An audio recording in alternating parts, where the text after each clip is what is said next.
Naririnig mo ito, you're from the private sector, ha? Can you tell us about bank secrecy? Can you readily pierce the veil of a private depositor? Sige. Just to give you a background, bakit kailangan natin bank secrecy law, yung rationale behind the law is the state or the government wants to ask the people to trust the banking system. So, gusto nila yung mga pera natin, instead ay ilalagay natin sa bahay natin, sa ilalim ng una natin, sa bangko natin ilagay. Bakit importante yung deposits? Since alam ni Ma'am Cora na yung deposits natin, pinapaikot ng bangko para ipautang. So, pinapautang yan sa mga negosyante na nag-spur ng growth sa economy. So, yun ang important. So, what is the bank secrecy law? Yung RA 1405. RA 1405 was created. It states that all deposits of whatever nature, including investment bonds issued by the government, are of purely confidential in nature. And no person or government official, even government official and offices can access your bank records except for 4 reasons. First is the signed waiver of the depositor themselves. So, yung mismong may-ari ng account? Correct. So, signed waiver. Pangalawa, in cases of impeachment. So, pangatlo, court cases involving bribery and the dereliction of duty. And the fourth is when the funds in question is the subject matter of the litigation. So, hindi siya pwede na, for example, sinampahan kayo ng libel, titingnan nyo yung bank account ng tao. So, the criminal act should be connected to the bank account bago natin buksan. So, bawal yung fishing expedition na bubuksan ko yung account ko, buksan mo yung account ni Malutikia, tingnan natin kung anong magagamit natin para sa impeachment. Pwede ba yun? Yes, oo. So, may mga tao na gustong i-circumvent yung bank secrecy law natin, no? However, pag pumunta ka sa bangko or nagsubpoena ka sa isang bank officer requesting for a bank statement of account, liable si bank officer kung mag-provide siya ng... so hindi yan yung pag may subpoena? Yes, unless they fall under dun sa 4 reasons na nabanggit. Oo. So question, can the bank open the account of a private individual? Open mean access? Yes. A third party asking you open the bank accounts of Juan de la Cruz. No. The bank officer himself, no, cannot access. Can the bank open the bank accounts of a previous president? No. Can the bank open the account of the husband of an incumbent official? No. So technically, limited. When the subpoena, just in case there's a ongoing court case, kailangan specify yung Sir, diretso ko, may impeachment.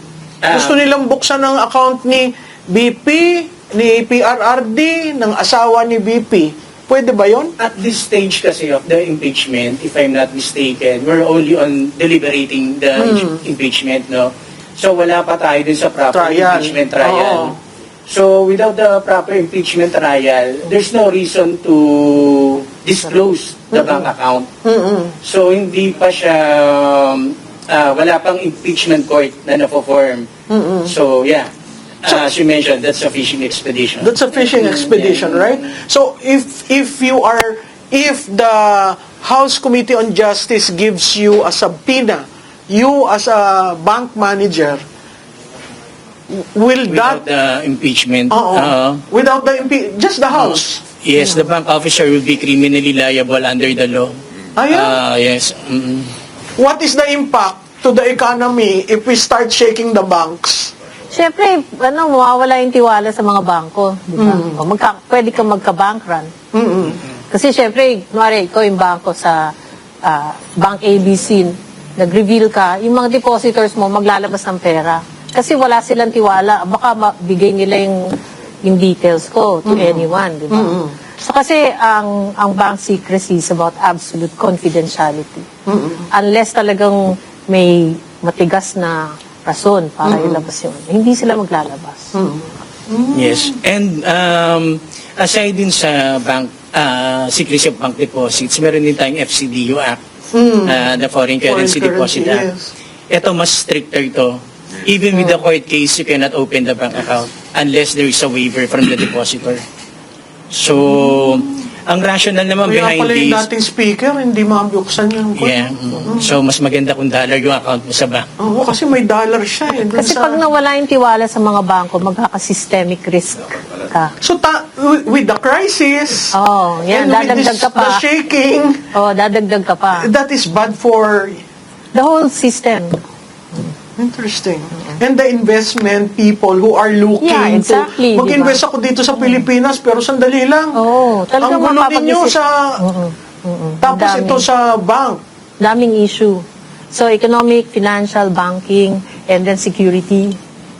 All facets of government and governance right now is affected. By just the impeachment of the Vice President. And the Middle East and the crisis. Middle East crisis. Sir, ano naman ang AMLA? Meron pakialam si AMLA sa mga bangko? Ang AMLA is actually tinatawag nila ito yung high-tech bypass ng bank secrecy law eh.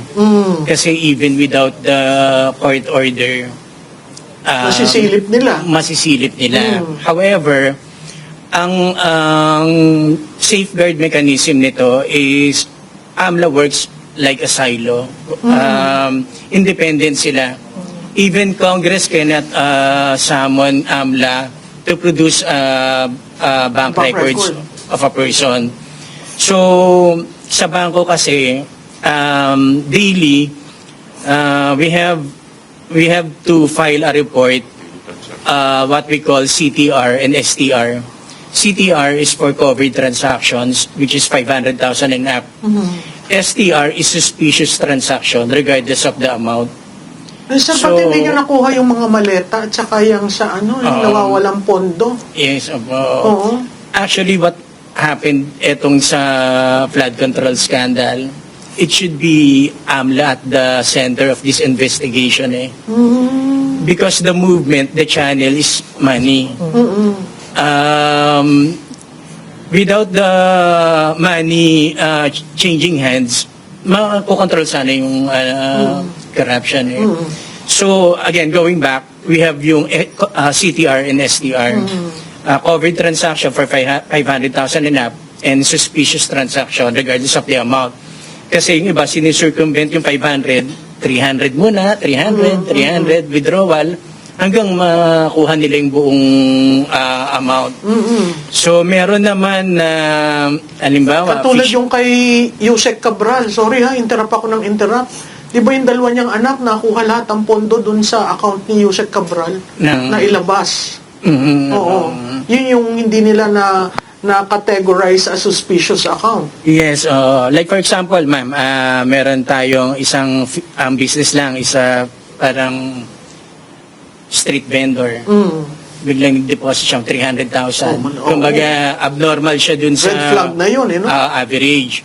So, eto, like for example, kung government employee tayo, ng source of income natin is our income, salary, tapos biglang may billions o hundreds of millions of account ka, dapat na-flag na yan ng bangko from the very start eh. Na-flag na yan eh. Even the withdrawals, if you have a legitimate transaction, why would you choose cash? When you have other modes of payment like manager's check, wire transfer, bakit ang nakikita natin is yung mga mali-malita na cash? So definitely, pag ang isang government employee is nag-withdraw ng cash na substantial amount, this should have been reported na sa AMLA as suspicious transaction. From there sana, na-action na ni AMLA. Kasi hindi siya commensurate doon sa source of income eh. So would you, sir, say So that... ang nakikita ko nga missing link dito is from the very start, bakit hindi na-cite yung mga bangko Yes. with all these billions in withdrawals? Yes. May ano sila, So, may bakit- KYC kayo. Oo. Even the existing investigation, bakit parang wala yung, hindi napapag-usapan yung paano nakakapag-withdraw sila na hindi naman commensurate sa income nila? Saka paano nagkakaroon sila Ayun, ng yes. account na... Ngayon, AMLA, parang working as an independent organization, should have looked into the transactions. Bakit ito? They have that power, right? They have the on their power. own. Yeah. And then they recommend. I'm not sure of the law, but I think they have to go through the courts of appeal to get the bank records. Oo. Kahit Pero AMLA. even Congress cannot ask or request AMLA, o AMLA mo ang may plunder dito, pa-investigahan yata. Hindi Oo. pwedeng ano. Dapat it should emanate from AMLA itself. And AMLA is supposed to be apolitical, right? Yes. Political. Should be a political. Should not be used for political motives. Oo, kasi nagamit yan I've heard kay from the Corona. news that a congressman is calling AMLA to Yes. investigate, you know. So, hindi pwedeng i-dictate ng Congress ang AMLA. Oo. Should be the proper channels. Oo. Actually, Malu, meron pang ang isang transaction na dapat tignan nila kasi, di ba, nagpapalit ng 2 maleta ba yun? Na dollar. Oo, into dollars. Into dollars. So, yeah. yung nagpalit ng into dollars na yun, mukhang hindi bangko eh. Mukhang money market. money market, oo. So, dapat tinitignan na rin ng AMLA yun or ng BSP. Sir, narinig nyo ito? Ito ba parte ng intelligence network na kailangan na flag, 'di ba? Kasi pag nakita mong movement of large amounts of money, isn't that intelligence work? Yeah, kung talagang serious yung ating mga namamalakad no, sa gobyerno, including yung mga intelligence units, ay makikita talaga yan. So, dahil nga sa paliwanag kanina, no, lumalabas na yung AMLA itself, no, mukhang may connivance dun sa ano. I'm not saying talagang ano. Baka. Oo, baka lang, ano. Ang duda ko, hawak din nila yung ano. Yung kasi ngayon they are weaponizing all Yes. agencies, no. Yes. The police, the military, and many others, no. So hindi malayo na maaring sunod-sunuran na lang yung taga-AMLA. And yung land bank itself, in cahoots na rin dun Which sa is ano. the major depository Oo, account of kasi the ano Public yan eh. Works Fund. I can even recall na, kasi nung I was a battalion commander sa Mindanao, no, yung tinatawag na voluntary offer to sell, no, na yung sa CARP, may lumapit sa akin na ano, ano siya, Yan sir, lupa. Yung Lupa ito, oo. ba't ko na ano, kasi ba't ko biglang na-recall to, lumapit sa akin yung isang, sir, hanap kayo ng lupa. Bakit? Yung malalaki, mga 100 hectares, 200. Ilapit natin sa ano, sa mga nag-aasikaso nito. Ba't ano yan? Sinakyan ko lang, no? Yung pala ang racket nila, halimbawa 100 hectares, they will operate yun through BOS, voluntary offer to sell, yung ano, para babayaran ng gobyerno. In cahoots sila sa DENR, in cahoots sila sa land bank. So, yung DENR para ano, pipicturean nila yung ano, kunyari may ano lahat, may tanim lahat. Pero actually 2 hektarya lang yung may tanong out of the 100. Ibabalwate ngayon yan. No, Tapos mas yung mataas. land bank, Yeah. ibabalwate nila in cahoots sa DENR. Pagdating doon, sige, ito ang value niya per hectare is 120. Imbis na 70,000 lang. So yun, lalabas ng pera. In cahoot sila sa ano. So, maaring ganun din na nangyayari dito. Kaya tahimik.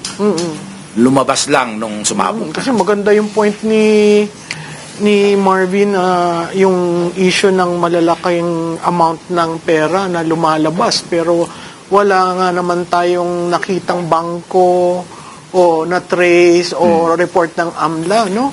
I'll cite 2 instances, Colonel Prof. One was nung nasa active service pa ako. Alam ni, ano yun ni Sir Marvin, yung Hawala system. Hawala? Yeah, it's an informal money remittance. So, nung nandun ako when I was still assigned with the airport security, I was the chief of operations ng airport security center sa NAIA. We were monitoring this Hawala operations ng mga, rin natin, kababayan din natin. OFW? Yes. Oo. Meron silang mga, na informal remittance center nila ron, dadalhin dito by cash, dala-dala ng mga, in fact, minsan isang buong eroplano, halos lahat yung may mga bags eh. Oh. And when we intercepted, wala na, puro bag na lang yung nakuha namin, yung mga pera na i-distribute na. There's something happening. So, second naman, when I retired, and I was into business now, our business is into renewable energy. So, yung partner namin one time, this was the first time na nagtatransaction kami in dollars. So nagpadala ito. Initially nagpadala ng meager amount lang naman. Maliit lang naman siya. Initially it was $15,000. And then the second, it was supposed to be 30 eh. Yung second pasok niya, hinold na ng bangko. Hindi na nirelease sa amin. And we were called by the bank to explain kung ano yung pumapasok na yun. Well, what's my what am I driving it here? Yung mga ganung maliliit na transactions nakikita, nababantayan. Bakit yung mga Gandang buhala eh. mali-maleta isinasakay ng eroplano, hindi natin alam kung saan dinadala ang ibang bansa? Bakit parang walang reaction yung natin, mga Ang lokohan authorities ang lokohan natin. ko sa kaibigan ko, dapat nandun ako sa negosyo ng paggawa ng luggages, no? Parang ang laki ng kinita mo doon. Kasi talagang kitang-kita, di ba? Talagang magugulat ka na lang na, how can that be possible? And I understand today, the luggages now are in dollar. Dollar-denominated na yung distribution. Kaya sabi ko, must be every or most or some legislators might have a wall of, alam mo yan, yung bolt sa pader. Kasi magtataka ka, paano mo malalabas yung ganong kalalaking pondo sa bangko? Pera na lang kung ang bangko ay involved. Diba? Eh, yun yung hindi mo maintindihan.